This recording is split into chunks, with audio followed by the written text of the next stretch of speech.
tous. Alors j'aimerais vous présenter notre kit modèle de benchmark. L'objectif de cet outil, c'est de générer en fait en un temps record, on va dire, un benchmark. Le benchmark, il va vous permettre en fait de comparer des solutions de marketing automation B2B d'égal à égal. En fait, on a très vite de se perdre dans le jargon de chaque éditeur. Chacun va forcément essayer d'utiliser ses propres termes pour essayer de montrer qu'il est unique. Donc là, l'objectif, c'est de diviser en fait en catégories avec des notes assez simples tous ces éditeurs pour pouvoir en fait voir rapidement celui qui colle le mieux à nos besoins.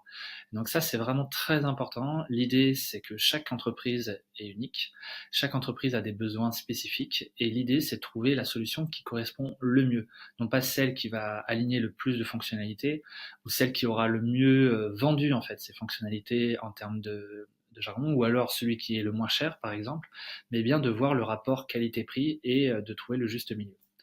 Donc ce kit se divise en deux documents. Un premier qui est un document Excel, ou plutôt pour être plus précis Google Sheet, qui peut être exporté du coup en Excel, avec trois onglets. Un onglet de notice qui va permettre d'expliquer en fait comment utiliser le kit, un onglet de notation et un onglet avec un bon panneau sens interdit avec tous les calculs et les graphiques.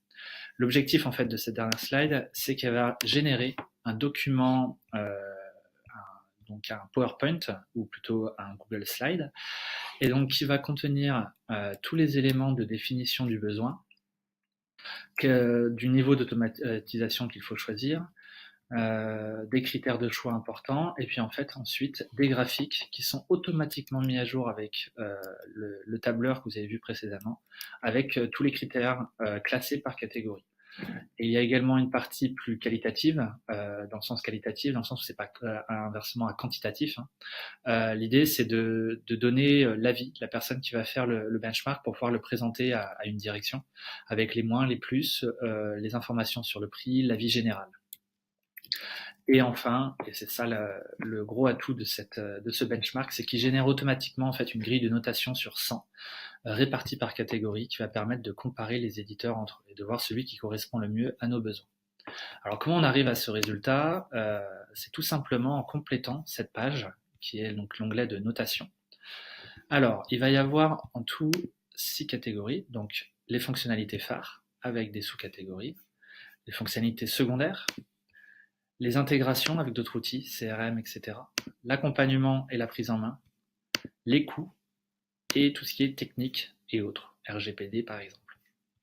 Chaque catégorie va avoir un poids dans la note, 10%, 20%, 25%, 10%.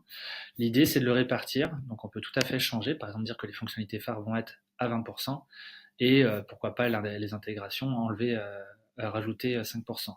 L'objectif, c'est qu'ici, il y ait toujours en fait 100%. Une fois qu'on a fait ça, on va avoir pour les fonctionnalités phares et pour tout ce qui est notation, à chaque fois une notation qui va de 0 à 3. L'idée, c'est de répartir, de montrer l'importance de certaines fonctionnalités. Par exemple, ici, l'emailing va avoir une importance la plus haute dans un outil de marketing automation, alors que les réseaux sociaux, dans le cas que l'on a pris, va être nettement moins important. L'idée, c'est aussi de permettre de hiérarchiser les besoins par rapport à l'entreprise. Donc là, on peut tout à fait changer. Par exemple, moi, j'estime que c'est quand même plus important. On va changer le poids de cette note. Et ensuite, chaque élément, idem, va avoir une note sur 3. On donne un exemple, l'A/B testing dans notre cas. Alors, certaines personnes l'intègrent dans leur benchmark. Et là, on va avoir à chaque fois, donc pour chaque élément, un commentaire. L'A/B testing, ce qui ressort, c'est que les volumes qui sont en B2B, pour la majorité des entreprises, en tout cas pour 99% des PME, ne seront pas suffisants pour avoir un A/B testing pertinent. Du coup, dans ce benchmark, on l'a mis à 0, c'est-à-dire que même si la fonctionnalité est proposée, elle ne sera pas prise en compte, en tout cas dans la note. Et ensuite, 1, 2, 3, ça va donner un ratio, donc 3 sera 3 fois plus important qu'une note de 1, logique. Et ensuite, donc une fois qu'on a réparti toutes ces notes, donc là c'est vraiment propre à votre entreprise. L'idée c'est de noter chaque logiciel, donc ici on va avoir Pledzi, et puis 4 concurrents sur des critères donnés. Donc là par exemple on va enlever ici La gestion du calendrier de publication, on va l'enlever. Au final, il s'avère que c'est mal géré par cet outil. Hop, on le fait passer à 1. Et ici, par exemple, publication sur les comptes des collaborateurs, on n'est pas satisfait par la fonctionnalité, on va baisser à 2. On estime qu'il manque une petite fonctionnalité. On nous a promis qu'elle sera faite, par exemple, dans les 3 mois, mais pour l'instant, on ne peut pas mettre la note maximale. Donc là, on va défiler. Donc l'idée, c'est par logiciel. On va avoir différents critères, notamment les critères de coût, qui sont très importants. L'idée, c'est de comparer non pas juste l'offre que l'on va avoir à l'instant T. Par exemple, notamment pour les outils de marketing automation, il va y avoir des entreprises qui font des offres très fortes en fait, pour on va dire un peu casser le marché. Et notamment, c'est la technique du pied dans la porte, c'est-à-dire que une fois que vous avez payé quelque chose, presque rien, le marketing automation, par définition, vous allez mettre tous vos contenus, toutes vos campagnes dans l'outil. Et donc en fait après derrière le rétropédalage est un peu plus compliqué et étant donné que en général les entreprises qui font ça ont dans leurs offres notamment par exemple l'adoption d'un CMS qui va être gratuit. Et en fait, une fois que vous avez mis tout votre blog sur ce CMS, bah, vous êtes un petit peu bloqué parce que l'export et la migration va être un peu compliqué. Donc en fait, ce qu'il faut vraiment regarder, c'est le prix à 2-3 ans, parce que c'est celui-là qui va être important. Quand vous partez pour un outil de marketing automation, vous partez rarement pour 1 an, c'est minimum de 3 ans. Et enfin, il y a les coûts totaux. Alors ça, c'est pour d'autres types d'offres qui vont être à prix cassé, mais ceci tout le temps. Mais par contre, la prise en main ou par exemple le fait de maintenir techniquement la solution va vous coûter du temps et de l'argent. Donc en fait, il faut vraiment regarder les coûts cachés, notamment l'accompagnement, les formations. Est-ce qu'il y en a? Et s'il n'y en a pas, qu'est-ce qu'il va falloir de votre côté mettre en place? Par exemple, si c'est l'accompagnement d'une agence pour évaluer tout ça. Donc ça, c'est important. Les coûts totaux, c'est ça le critère de choix. Donc là, par exemple, du coup, en répartition, on a mis 3 pour les coûts totaux, 2 pour l'importance, le vrai prix de la licence, et 1 pour le prix avec promotion.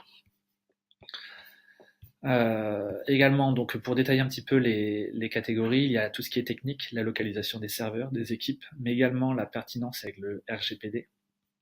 Tout ce qui est accompagnement et prise en main, donc il y a tous les types de support, tous les niveaux de support, les ressources en ligne, les formations prodiguées par l'éditeur et le temps de prise en main. Intégration, on en a mis 3, mais libre à vous d'en rajouter. En général, c'est outils de webinar, Zapier et l'outil CRM. Fonctionnalités secondaires, donc on passe, c'est des fonctionnalités qui sont des plus, qui sont souvent très bien marketées par les éditeurs, mais qui vont être des éléments de différenciation, mais qui ne sont pas forcément les plus utiles. Alors que ici, on va avoir vraiment tout ce qui fait le cœur d'une solution de marketing automation, donc les réseaux sociaux, l'analytics et les rapports, l'automatisation, la gestion des contenus, la gestion des contacts et l'emailing.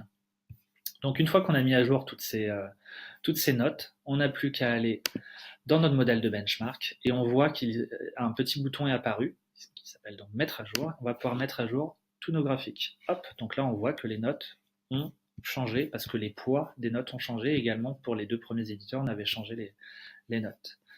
Si on va sur ce graphique, hop, il va également varier et celui-ci également. Voilà, on voit que notamment sur les réseaux sociaux ici ça a été modifié. Donc là, l'avantage, c'est que vous avez une présentation qui est générée en un temps record, parce qu'un benchmark, ça peut prendre des mois. Et là, en quelques jours, vous pouvez faire votre benchmark, parce que tout le modèle est déjà fait. Il n'y a plus qu'à mettre à jour avec vos besoins particuliers. On a mis des exemples. L'idée, c'est qu'on est parti en fait de différents benchmarks, d'éditeurs de logiciels auxquels on a participé et on a pris ce qui ressortait le plus en fait. Dedans, il y a les niveaux d'automatisation, c'est très important parce que des solutions comme Pledzi, etc. vont se retrouver en concurrence des fois avec des outils d'emailing par exemple, alors que le besoin couvert ne va pas être le même. Donc là, on l'a repris d'un benchmark, on avait trouvé ça très pertinent la manière dont ça avait été découpé en niveau 0, 1 et 2. Ensuite, il y a les critères de choix, donc ça concrètement c'est les catégories du benchmark. Les notations, et ceci, donc on vous l'a déjà présenté. L'avantage, c'est que vous pouvez même changer également dans ce modèle de benchmark les éléments pris en compte. Mais ce qu'on a voulu faire, vous voyez qu'il y a 49 points de contrôle, donc c'est beaucoup et à la fois pas assez. C'est-à-dire qu'on pourrait rentrer beaucoup plus dans le détail. Par exemple, sur le scoring comportemental, on pourrait diviser cette note en 5 notes.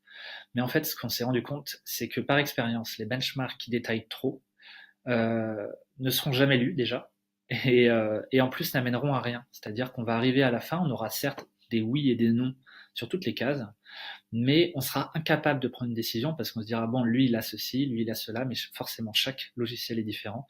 Là au moins en accordant une note sur 3, on est obligé déjà, il n'y a pas de juste milieu, c'est 0, 1, 2 ou 3. Y a pas, si on l'a mis sur 4 par exemple, on aurait pu mettre une note neutre qui fait que les prises de décision sont encore plus compliquées. Et en plus, chaque note a un degré d'importance. Et ça va vraiment jouer dans la note finale. Et là, on se rend compte, par exemple, c'est un vrai cas pratique, hein, que dans cette note, c'est un client qui avait fini par choisir Pledzi. Et bien en fait, des solutions qui sur le papier étaient nettement plus évoluées en termes de fonctionnalité, je parle de cette deuxième ici, en fait, se retrouvaient pas du tout adaptées à son besoin et que pour son besoin à plus 1 an, plus 2 ans, plus 3 ans, en fait, Pledzi était mieux adapté. Alors là, je suis pas en train de vendre Pledzi. L'idée, c'est que de toute manière, vous rentrez vos notes, vous rentrez vos critères, vous verrez le résultat. Donc voilà, je vous invite à nous faire vos retours lorsque vous utiliserez ce benchmark. Il a vocation à évoluer au fil du temps, à être toujours amélioré, et on vous souhaite donc un bon benchmark, et donc n'hésitez pas à nous contacter lorsque vous êtes en train de travailler dessus. Merci et bonne journée.